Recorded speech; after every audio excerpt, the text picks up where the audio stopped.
মাননীয় সংসদ সদস্য, মুক্তিযোদ্ধা সন্তান শামীম শাহনওয়াজ ও আমার পরিবারবর্গের বিরুদ্ধে উদ্দেশ্য প্রণোদিতভাবে গণমাধ্যমে মিথ্যা ও ভিত্তিহীন সংবাদ প্রকাশের প্রতিবাদে সংবাদ সম্মেলন।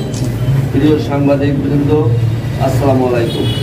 আপনারা নিশ্চয়ই অবগত আছেন যে গত 14 জুলাই রোজ রবিবার দৈনিক কালবেলা পত্রিকার স্টাফ রিপোর্টার জাফর ইকবালের প্রকাশিত প্রথম পাতায় ও বাইজিদ আহমেদের নিজস্ব পর্যবেক্ষণ পত্রিকায় প্রকাশিত হয়।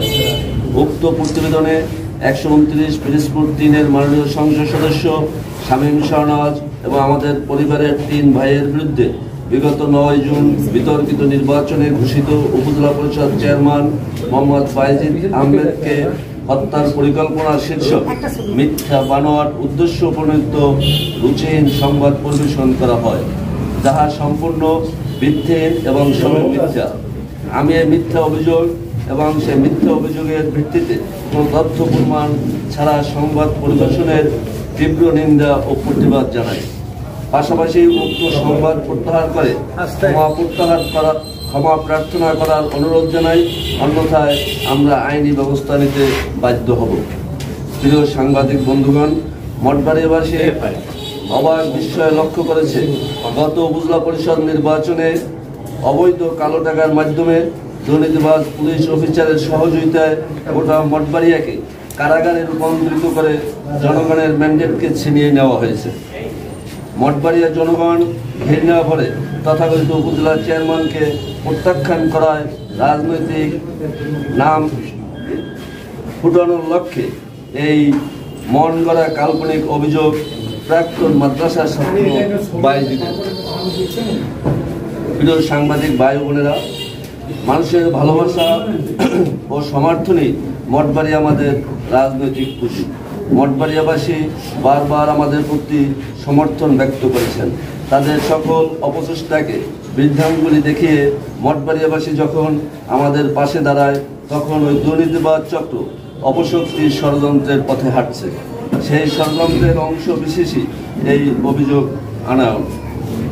মঠবাড়িয়া মানুষের উপর বিগত উপজেলা পরিষদ নির্বাচনে যে রক্তাক্ত হামলা চালানো হয়েছে, শত শত মানুষকে পঙ্গু করা হয়েছে, শত শত মানুষের ঘর বাড়ি ভাঙচুর করা হয়েছে, কখনো তার প্রতিবাদ স্বরূপ জনরোষের শিকার হন, সেই আতঙ্কে এই মন গড়া অভিযোগ করেছেন। প্রিয় সাংবাদিক ভাইরা, আপনারা জানেন যে 129 পিরোজপুর 3 মঠবাড়িয়া মাননীয় সংসদ সদস্য শামীম শাহনওয়াজ একজন মুক্তিযোদ্ধার সন্তান। তিনি গত সংসদ নির্বাচনে মঠবাড়িয়া থেকে 5 বারের নির্বাচিত এমপি ডাক্তার রুস্তম আলী ফরাজিকে প্রায় 16,000 ভোটের ব্যবধানে পরাজিত করে সংসদ সদস্য নির্বাচিত হন। তারই আপন ছোট ভাই আশরাফুর রহমান বিগত 2014 সালে মঠবাড়িয়া উপজেলা পরিষদ নির্বাচনে বিপুল ভোটে উপজেলা চেয়ারম্যান নির্বাচিত হন এবং গত সংসদ নির্বাচনে আওয়ামী লীগ সভানেত্রী জননেত্রী শেখ হাসিনা আশরাফুর রহমানের জনপ্রিয়তার কারণে মঠবাড়িয়া থেকে নৌকার মনোনয়ন দেন। কিন্তু জাতীয় স্বার্থ জোটের কারণে জননেত্রী শেখ হাসিনার নির্দেশে তিনি দলীয় মনোনয়ন প্রত্যাহার করে নেন। প্রিয় কলম সাংবাদিক ভাইরা, আমি গত 2018 সালে মঠবাড়িয়াতে দুর্যোগপূর্ণ রাজনৈতিক পরিস্থিতির মধ্যে উপজেলা পরিষদের নির্বাচনে কর্তৃপক্ষের চাইতে প্রায় দ্বিগুণ ভোটে উপজেলা চেয়ারম্যান নির্বাচিত হই এবং মঠবাড়িয়ার উন্নয়নে দীর্ঘ 5 বছর সাধারণ মানুষের সেবা দিয়ে আসছি। প্রিয় ভাইরা, আমার আরেক ভাই সাইফুর রহমান একজন সুদক্ষ, সৎ, ন্যায়পরায়ণ পুলিশ অফিসার হিসেবে গণপ্রজাতন্ত্রী বাংলাদেশ সরকারের বিভিন্ন জায়গায় দায়িত্ব পালন করে সুনাম অর্জন করেছেন। তিনি বর্তমানে রাজশাহী জেলার পুলিশ সুপারের দায়িত্ব পালন করছেন। তিনি বাংলাদেশ পুলিশ অফিসার অ্যাসোসিয়েশনের যুগ্ম সাধারণ সম্পাদকের দায়িত্ব পালন করে আসছেন। এমত অবস্থায় আমাদের জনপ্রিয়তা, দক্ষতা ও সাধারণ মানুষের ভালোবাসা ঈর্ষান্বিত হয় মঠবাড়িয়ার একটি কুচক্রী মহল আমাদের বিরুদ্ধে বিভিন্নভাবে ষড়যন্ত্র করে আসছে। আমাদের সুনাম ও ভাবমূর্তি নষ্ট করার জন্য বিপুল অর্থ ব্যয় করে বিভিন্ন কৌশল অবলম্বন করে আসছেন। তারই ধারাবাহিকতায় 14 তারিখের দৈনিক কালবেলা পত্রিকায় এই মিথ্যা বানোয়ার ভিত্তিহীন প্রতিবেদন প্রকাশ, আমরা এর বিরুদ্ধে তীব্র নিন্দা ও প্রতিবাদ জানাই। সর্বোপরি এই প্রতিবেদনের সত্য মিথ্যা বাছাই করার জন্য আপনাদের এবং বাংলাদেশ সরকারের পুলিশ প্রশাসন ও বিভিন্ন গোয়েন্দা সংস্থাকে তদন্তের জন্য অনুরোধ জানাচ্ছি। জয় বাংলা, জয় বঙ্গবন্ধু। ধন্যবাদ আপনাদের সঙ্গে।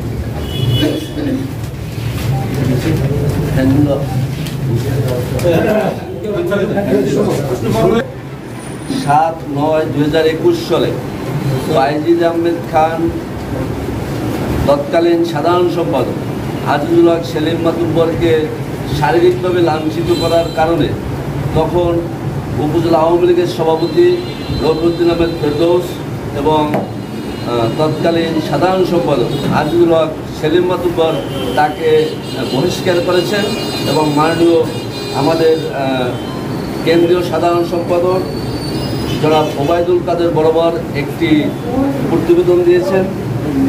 সেই কপি আপনাদেরকে দেওয়া হয়েছে। এটা আপনারা আরেকটা তিনি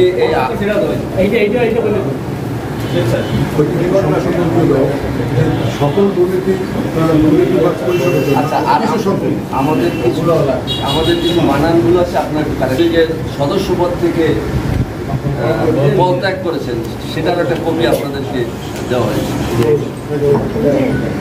যখন আমি সদস্য দায়িত্ব পালন বিভিন্ন কেন্দ্রে গেছি এবং যখন এই বিষয়গুলো আমরা করি তখন কি এইটা মনে হয়েছে যে ইলেকশনের পরিবেশ অনুযায়ী দুপুরে কিংবা নির্বাচন শুরুর পর যেটা একটা প্রশ্নবিদ্ধ নির্বাচন হতে যাচ্ছে? অবশ্যই সেটা পরিলক্ষিত হয়েছে। আমরা বিভিন্ন ধরনের অভিযোগ দিয়েছি।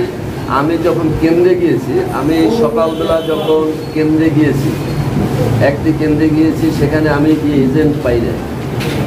সকাল 10টায় এজেন্ট না পাওয়ায় আমি প্রশাসনে জানাইছি। আমি গিয়ে 2-1 এজেন্ট দিয়েছি এবং আমাদের যে লোকজন ছিল তাদেরকে কুপিয়ে আহত করা হয়েছে, কিন্তু পুলিশের কোনো সেখানে তৎপরতা ছিল না। যখন আমি সেই সেন্টারে এজেন্ট বসাতে গিয়েছি তখন ঊর্ধ্বতন কর্মকর্তারা আমাকে এখানে চা চক্রের কথা বলে নিয়ে এসে আমাকে 4টা পর্যন্ত বসিয়ে রাখা হয়েছে। যখন আমি বিভিন্ন কেন্দ্র পরিদর্শন করতে গিয়েছি তখন আমাকে চা চক্রের কথা বলে আমাকে ইউনো অফিসে সেখানে ঊর্ধ্বতন কর্মকর্তা আমাকে বসিয়ে রাখা হয়েছে। কেন, কিসের জন্য?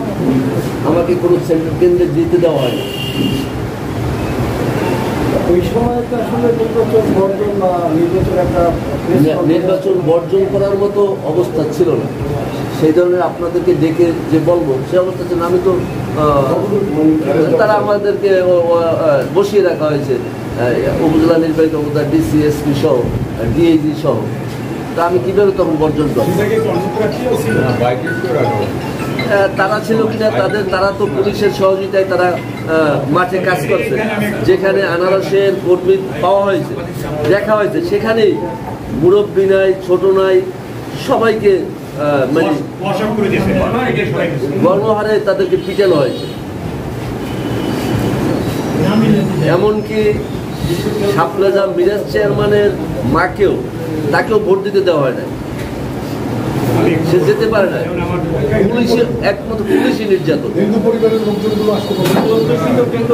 যেখানে যেখানে অবাধ সুষ্ঠু নির্বাচনের জন্য যে আপনারা এখানে অবরুদ্ধ করে সেটাকে অবাধ সুষ্ঠু নির্বাচন লক্ষ্য করা হয়েছে না আমাদেরকে জিতাবার জন্য আপনাদেরকে অবরুদ্ধ করা হয়েছে? আমাদের দৃষ্টিতে তাদেরকে জেতানোর জন্য আমাদেরকে অবরুদ্ধ করে রাখা হয়েছে। ভাই আর একটা ডিএইচি সংক্রান্ত অনেক অভিযোগ। যেহেতু এমপি আপনারা এখানে ডিএইচিকে নির্বাচনের পূর্বে অপসারণ বা এই করতে অভিযোগ দেওয়া হয়েছে। যেহেতু এমপি আমার বড় ভাই, এমপি কোনোভাবে এই নির্বাচনের সে কোনো প্রভাব বিস্তার করুক এটা আমরা চাই না এবং তাকে আমরা ব্যবহারও করি না। যে কারণে আমরা চাইছি একটা সুষ্ঠু সুন্দর নির্বাচন। এমপিকে আমরা এই নির্বাচনে প্রশ্নবিদ্ধ করতে চাই। এখানে পক্ষপাতিত্ব নিয়েছে আর করোনার বা নির্বাচনে আর কি পয়েন্ট আউট হয়েছে। যেগুলো এখানে ক্লিয়ার আসে না, যেমন পুলিশের একটা ভূমিকা আমরা পাই। পুলিশের ভূমিকা, তারপরে এখানে উপজেলা নির্বাহী কর্মকর্তা যে প্রিজাইডিং অফিসার সেট করেছিল, সহকারী প্রিজাইডিং অফিসার, সেগুলো জেলা মানে যিনি ছিল রিটার্নিং অফিসার ছিল, যিনি প্রভাবিত করেন সেগুলো চেঞ্জ করেছেন। তারপরে আপনারা দেখেছেন যে 2-3 দিন আগে থেকেই আমাদের লোকজনকে কিভাবে অত্যাচার নির্যাতন করা হয়েছে।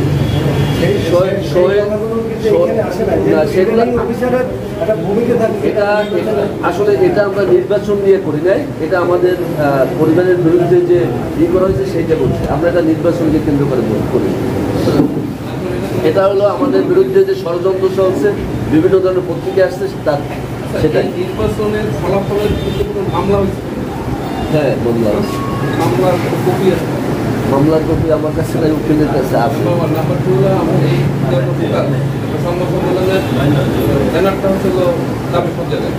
এখানে কাদের বিরুদ্ধে সংবাদ সম্মেলন? গণমাধ্যমের বিরুদ্ধে না আপনার সংবাদ প্রকাশের প্রতিবাদ? সরকারে তো গণমাধ্যমের বিরুদ্ধে, হ্যাঁ, গণমাধ্যম হইলে সংবাদ যারাই এটা শুধু করছে, কেউ করছে তার নামে সংবাদ না তার স্পেসিফিক করছে কালবেলা পর্যবেক্ষণ দুইটার বিরুদ্ধে কারো নাম নাই, ভিন্ন চরিত্র করার লক্ষ্যে কাদের দ্বারা পুষ্টিত হয়েছে এটা তারাই বলতে পারবে।